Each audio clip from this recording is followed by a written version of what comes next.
하나님의 말씀은 요한복음 1장 말씀입니다.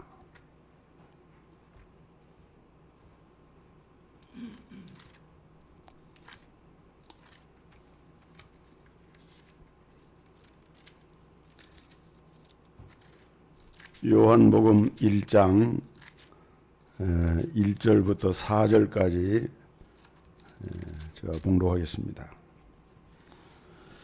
태초에 말씀이 계시니라. 이 말씀이 하나님과 함께 계셨으니 이 말씀은 곧 하나님이시니라. 그가 태초에 하나님과 함께 계셨고 만물이 그로 말미암아 지은 바 되었으니 지은 것이 하나도 그가 없이는 된 것이 없느니라. 그 안에 생명이 있었으니 이 생명은 사람들의 빛이라. 아멘. 우리가 믿는 우리 하나님은 말씀하시기를 사람은 외모를 보지만은 나 여호와는 중심을 본다.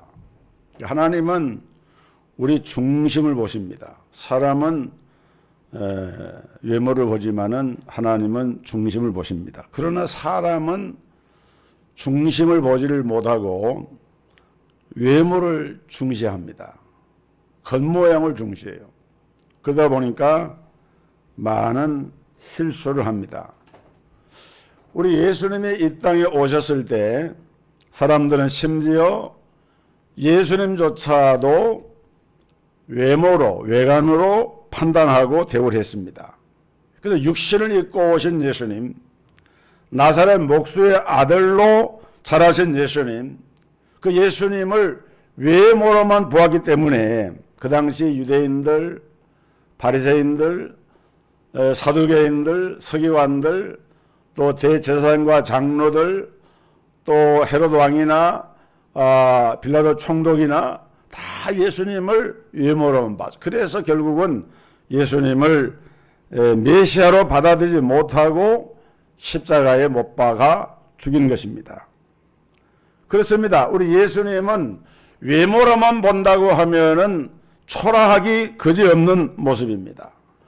저 갈릴리의 나사렛이라고 하는 동네에서 자라서 나사렛 사람이라고 불려졌고 실제는 성령으로 잉태되었지만은 그러나 예수님은 겉으로는 목수의 아들로 자라셨어요. 그래서 아무도 그 예수님을 알아주질 않았습니다. 그래서 이사야 53장에 이렇게 이사야는 표현합니다. 그는 주 앞에서 자라나기를 연한 순 같고 마른 땅에서 나온 줄기 같아서 고운 모양도 없고 풍채도 없은즉 우리가 보기에 흠모할 만한 아름다운 것이 없도다. 그는 멸시를 받아서 사람들에게 실어 버림바 되었으며 간고를 많이 겪었으며 질고를 아는 자라. 마치 사람들이 그에게서 얼굴을 가리는 것 같이 멸시를 당하였고 우리도 그를 귀히 여기지 아니하였도다 그랬어요.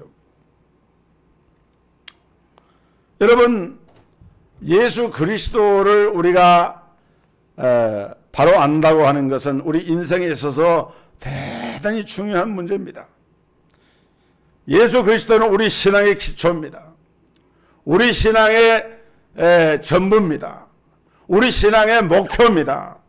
그분을 알지 못한다고 하면은 우리 신앙은 결코 온전한 신앙이 될 수가 없어요.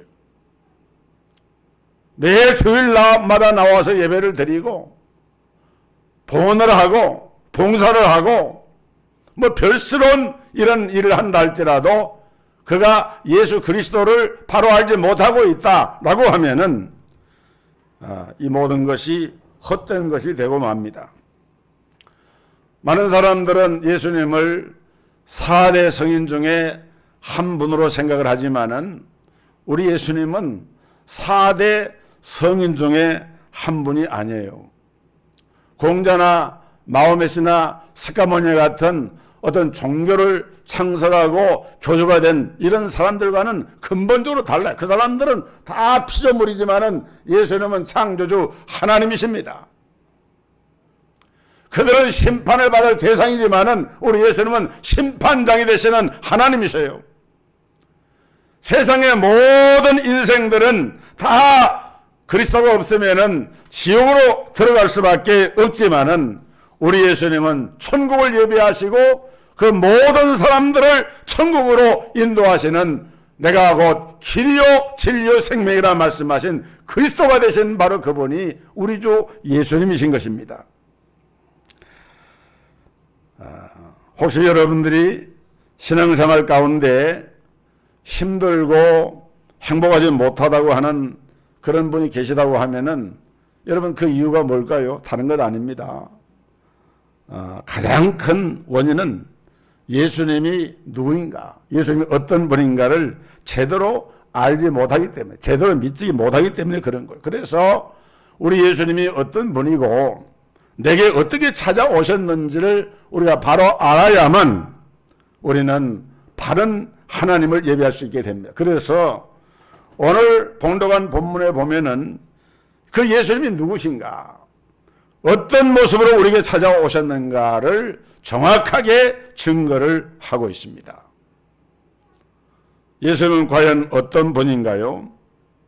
첫째로 우리 하나님은 우리에게 말씀으로 찾아오셨습니다. 본문 1절의 사도 요한은 예수님을 소개하면서 태초에 말씀이 계시니라. 이 말씀이 하나님과 함께 계셨으니 이 말씀은 곧 하나님이시니라. 이렇게 말씀을 하고 있어요. 태초에 말씀이 계셨는데, 이분이 하나님과 함께 계셨는데 이분이 바로 하나님이다. 이 엄청난 얘기 아닙니까? 근데 왜 사도 요한은 오늘 우리가 알기 쉽게 예수님이라고 이렇게 바로 표현하지 않고 말씀이라고 이렇게 했을까요? 태초에 예수님이 계시니라 이렇게 하면은 듣기가 쉽잖아요. 그런데 태초에 말씀이 계시니라 이랬거든요. 우리가 성경에 기록된 문자가 헬라어입니다. 그 당시에 헬라 문화 속에서 있었어요.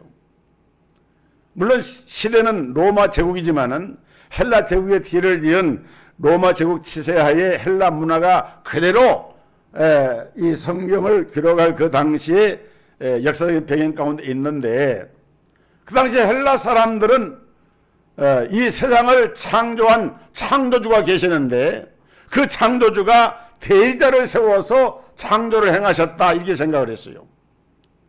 그리고 대리자를 그들은 뭐라고 불렀는가 하면은 로고스라고 하는 이름으로 불렀습니다. 로고스라고 하는 말은 바로 전능하신 신의 대리자로서, 이 로고스는 인격체로서 전능자요 살아있는 존재라고 이렇게 생각을 했는데, 그래서 사도 요한이 예수님이라고 하는 표현 대신에 헬라 사람들에게 사용하고 있는 이해할 만한 단어인 이 로고스라고 하는 단어를 갖다가 사용을 한 거예요. 이 로고스라고 하는 말을 영어로 번역할 때 the word, 우리말로는 말씀, 중국말로는 도, 이렇게 번역이 되는 말입니다. 예수님이 말씀으로 우리 가운데 오셨다. 마치 서양의 선교사들이 우리나라의 조선에 처음에 들어와서 선교할 때 서양 사람들은 하나님을 가시라 그럽니다. 근데 그 가시라고 하는 말을 무슨 말로 번역을 할 건가 고민을 했어요. 그런데 우리나라 사람들이, 조선 사람들이 전통적으로 부르는 그 하늘에 있는 그 초월자를 뭐라고 불렀는가 하면은 하늘님이라고 해요. 하늘님. 하늘에 있는 초월적인 존재를 하늘님이라고 불렀어요.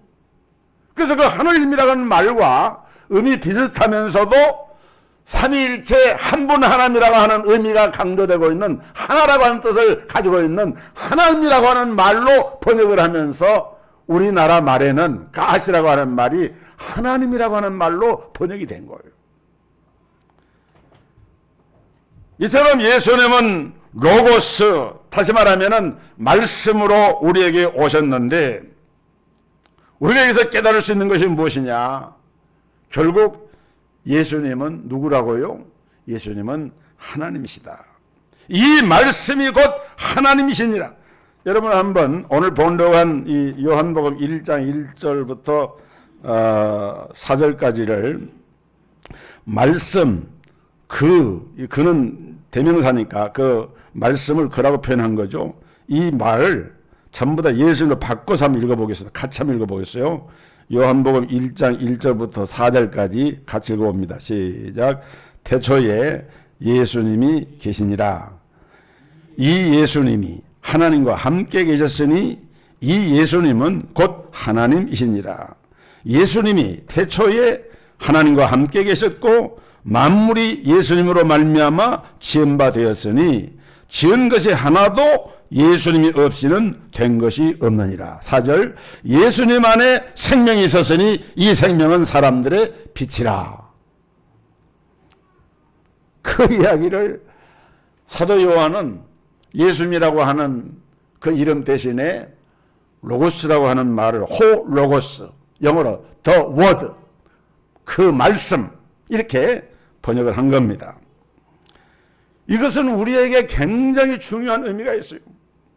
2000년 전에 오신 하나님이신 예수님을 로고스라고 말씀하신 것은 요한복음 1장 14절에 말씀이 육신이 되어서 우리 가운데 거하심에 우리가 그 영광을 보니 아버지의 독생자의 영광이요 은혜와 진리가 충만하더라 하는 말씀에서 볼 수 있는 것처럼 은혜와 진리가 충만한 그 예수님이 말씀이 육신이 되신 바로 그분 예수님이시다. 그래서 말씀으로 오셔서 나를 만나주시고 나에게 하나님의 구원을 얻게 하기 위해서 말씀으로 오신 예수님은 오늘 이 말씀을 통해서 우리가 하나님을 만나고 있는 거예요.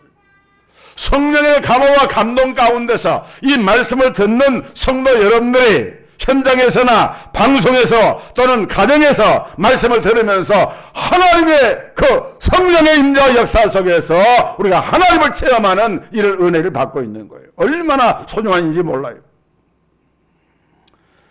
예수님은 외형으로 보면 초라해 보이지만은 그분은 하나님이시고 나를 구원하려 말씀으로 오신 예수님이신데 하나님이신데 오늘 그러기 때문에 우리가 신앙생활을 하면서 어떻게 해야 됩니까? 말씀을 가까이 해야 됩니다. 말씀을 들어야 합니다. 말씀을 읽어야 합니다. 말씀을 묵상해야 됩니다. 말씀대로 살아야 합니다. 그것이 바로 하나님을 대하는 것이. 그리고 그분은 이 시간도 이 예배를 통해서 지금 우리를 말씀으로 만나고 계시는 거예요. 두 번째로 우리 하나님은 우리에게 창조주로 찾아오셨습니다. 오늘 주신 말씀 3절 보면은 만물이 그로 말미암아 지은 바 되었으니 지은 것이 하나도 그가 없이는 된 것이 없느니라. 여기 만물은 그 속에는 여러분도 그 만물 중에 한 분이고 저도 그 만물 중에 한 분입니다. 다시 말하면 여러분도 하나님이 창조하셨고 저도 하나님이 예수님이 나를 창조하신 거예요. 그리고 그분이 나를 찾아오시고 여러분을 찾아오셨어요. 우리가 하나님을 찾아가는 게 아닙니다. 세상의 모든 종교들은 피조물인 인간이 신을 찾아가지만은 우리 기독교의 하나님은 먼저 그분이 우리를 찾아오시는 하나님이세요. 예수님이 하나님과 함께 천지 만물을 창조했다라고 하는 이 근거는 이 본문에 뿐만 아니라 창세기 1장 26절에 기록된 말씀에 확실하게 나타나는데 하나님이 가라사대 우리 형상을 따라 우리의 모양대로 우리가 사람을 만들고 그들로 바다의 물고기 하늘의 새와 가축과 온 땅과 땅에 기는 모든 것을 다스리게 하자 하시고 그랬어요. 아니 하나님은 한 분이신데 왜 복수명사인 복수대명사인 우리라고 하는 말을 썼겠습니까? 그것은 삼일체 되신 성부 하나님 아버지 성자 예수님 성령님이 창조자에게 그 일을 주도적으로 행하신 사실을 이 성경 본문 자체가 증거를 하고 있는 거예요. 여러분 세상 모든 사람들에게는 풀리지 않는 몇 가지 숙제가 있는데 그것이 뭔가 하면은 이 세상과 이 우주는 도대체 어떻게 생기게 되었는가? 어떻게 만들어졌는가? 우주의 기본적인 물질은 무엇인가? 또 인간이라고 하는 것은 도대체 어떻게 존재하게 되었는가? 어디서 와서 어디로 가는 존재인가? 인간은 누구인가? 이런 질문을 우리가 하는데 이것이 철학의 명제죠. 사람들은 꼭 철학자가 아니더라도 인생의 삶에 큰 고민이나 이런 상황에 직면하게 되면은 자기 존재에 대한 물음을 갖게 돼. 우주와 자연과 모든 만물에 대한 물음을 갖게 돼. 그런데 연구를 해보니까 결론이 몇 가지가 나오는데 대개 무신론자들은 어떻게 얘기를 하느냐. 무신론자는 신의 존재를 부정하는 사람들입니다. 하나님 믿지 않는 사람들이에요. 이 사람들은 과학적으로 규명을 하면서 진화론이라고 하는 것을 얘기를 합니다. 또 아무리 연구해봐도 답이 없다 보니까 이건 도무지 알 수가 없어. 알 수 없는 거야. 이게 불가지론이라는 거야. 불가지론. 도무지 인간이 알 수 없는 문제다. 불가지론자가 되는 거예요. 그 다음에 또 한 가지는 우주의 이런 과학자들이 주장하는 학설 중에 하나인데 빅뱅 이론이라는 게 있습니다. 대폭발이 일어나가지고 그래서 이 우주 만물이 거기에 의해서 생명체가 만들어졌다. 이거는 쉽게 말하면 우연론이에요. 그러니까 그것은 어떤 그 학적인 무슨 이론적인 증거할 만한 그 논리가 있어 그런 것이 아니고 그런 식으로 하나의 이론을 갖다가 붙인, 그러니까 실제로는 뭐냐면은 우연히 창조되었다라고 얘기를 하는 거예요. 우연히. 여러분 우연론이나 진화론이나 또 이런 불가지론과 같은 것들은 이런 문제를 해답을 주지를 못해요. 절대적인 답이 없습니다. 그런데 성경은 뭐라고 말씀하느냐. 모든 만물들을 그가 없이는 만물이 하나도 그가 없이는 지어지지 않은 것이 없다.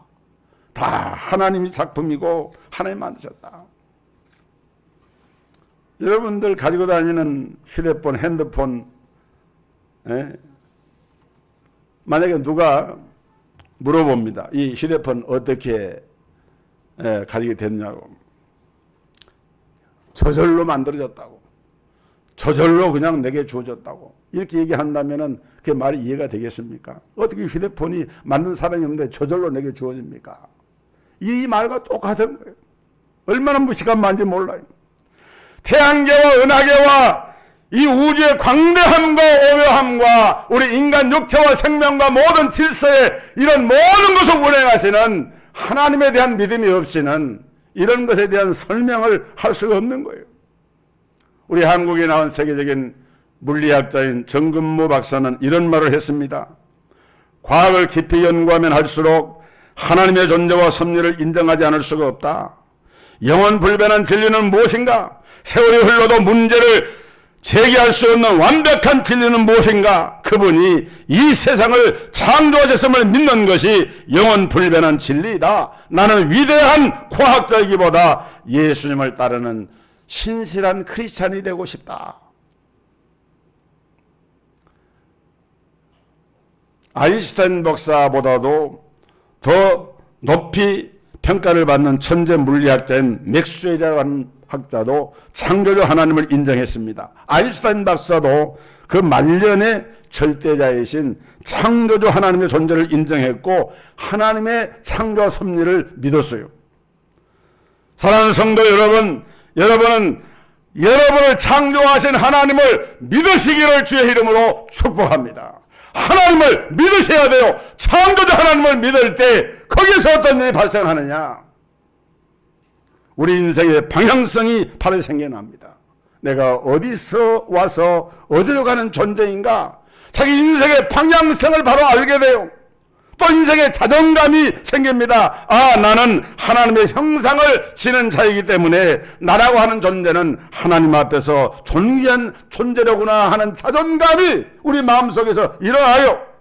그리고 사명감을 깨닫게 됩니다. 일생 동안 추구해야 할 내 삶의 목표와 사명이 무엇인가? 인생의 목표가 분명해지는 사명감을 깨닫게 되고, 이렇게 되면은 대개 이런 사람들은 다른 사람들로부터 사랑과 존경을 받게 되고 역사적인 인물이 되는 거예요. 여러분, 역사적인 인물이라고 하는 것이 꼭 무슨 역사의 기록서에 뭐 이름이 남았다고 역사적인 인물이 아니라 하나님 앞에서 바른 신앙과 믿음을 가지고 살게 되면 인생의 존재 자체가 가치 있는 존재가 되고 사명적 존재가 되고 다른 사람이 부러워할 만한 그런 삶의 존재가 된다라고 하는 것이 성경의 교훈이에요.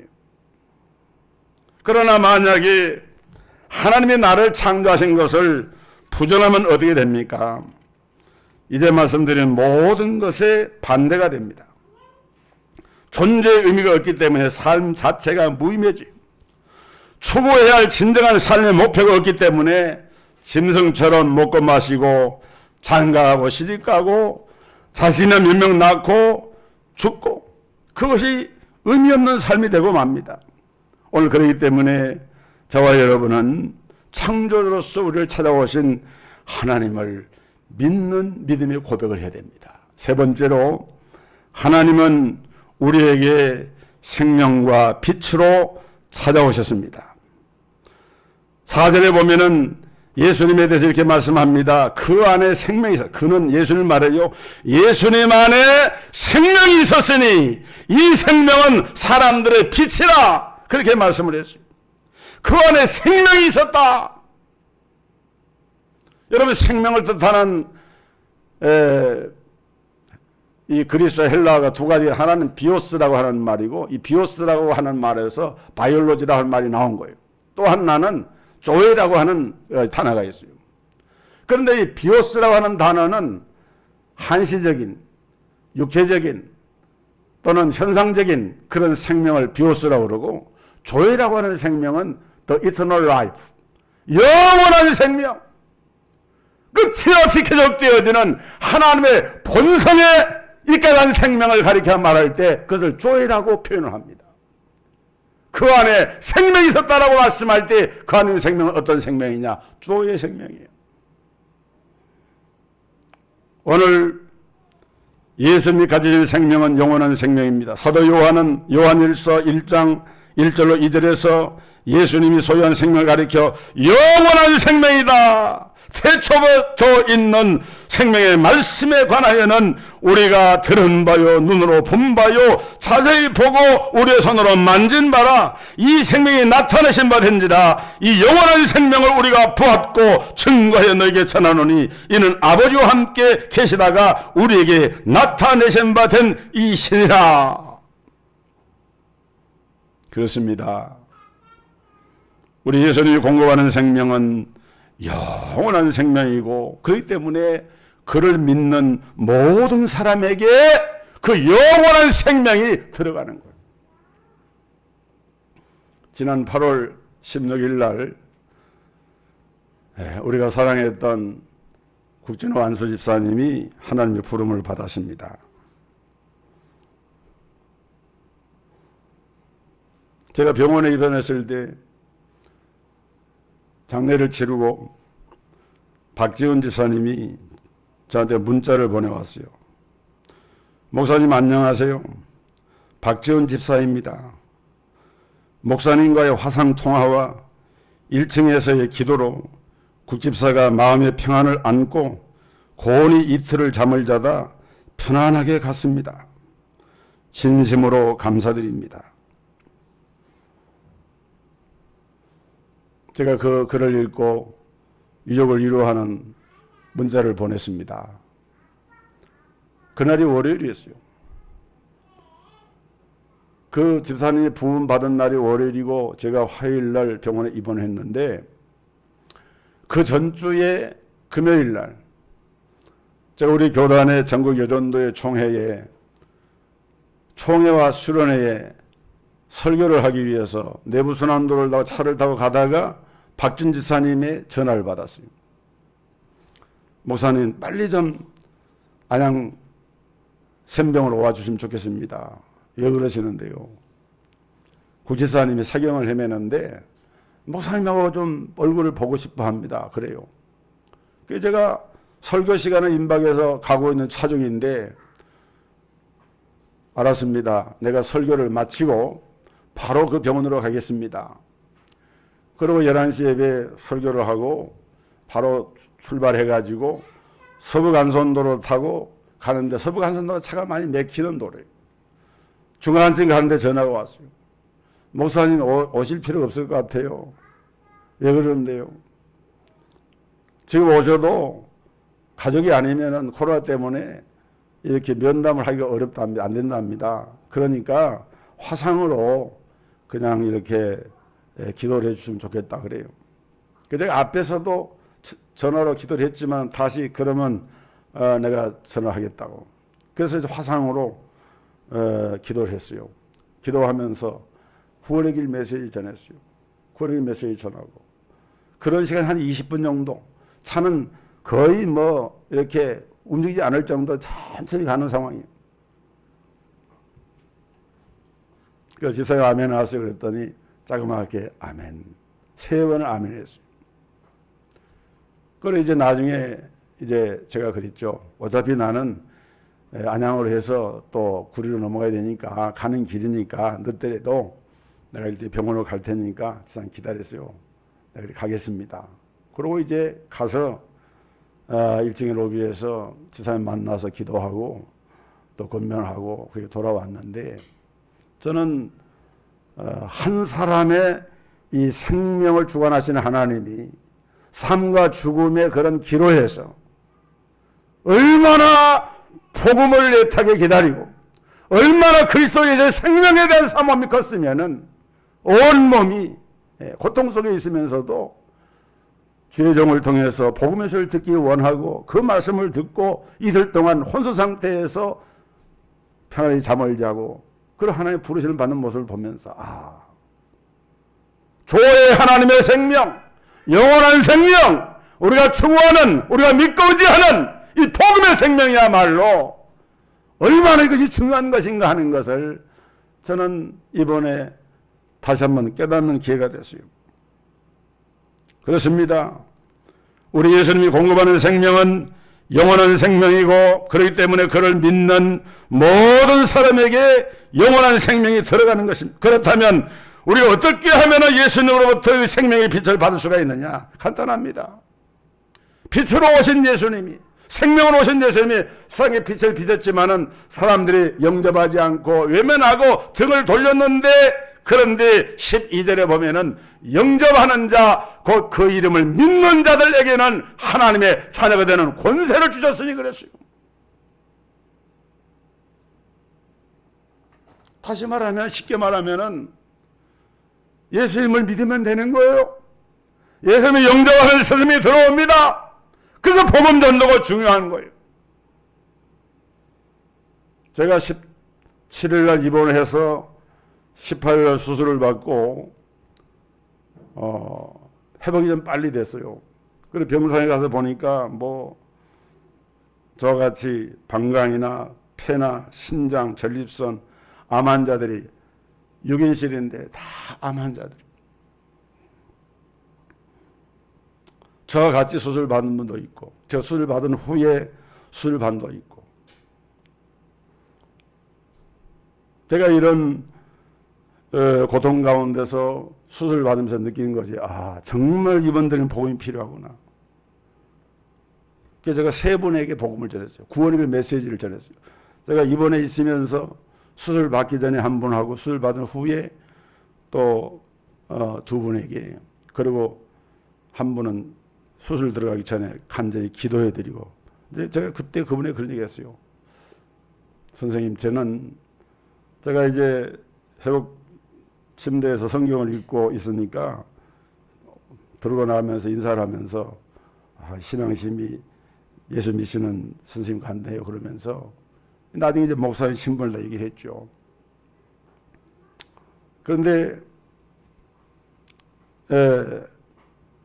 예수를 안 믿는 그런 분들인데, 그 예수를 믿는 분을 보니까 제 마음이 스스로 평안했어요. 제가 수술을 났더니 우리 아들 김아론 목사가 처음 보면서 자기도 수술할 때 그 다리 수술을 몇 년 했거든요. 이거 마취해가지고 수술이 들어가니까 좀 마음이 불안하고 좀 이상한 마음이 들었는데, 아버지는 들어갈 때 어땠어요? 그게 묻더라고요.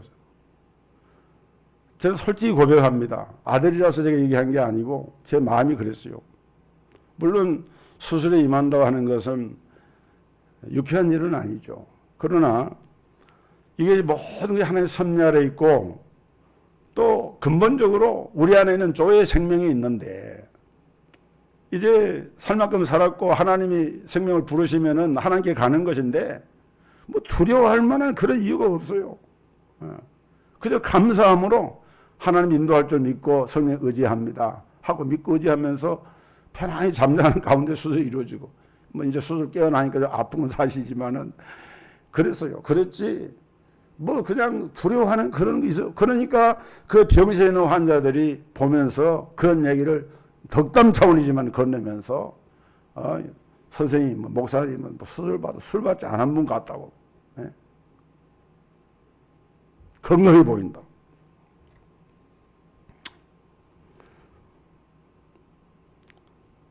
여러분 요한복음 8장 12절에 예수님 이렇게 말씀합니다.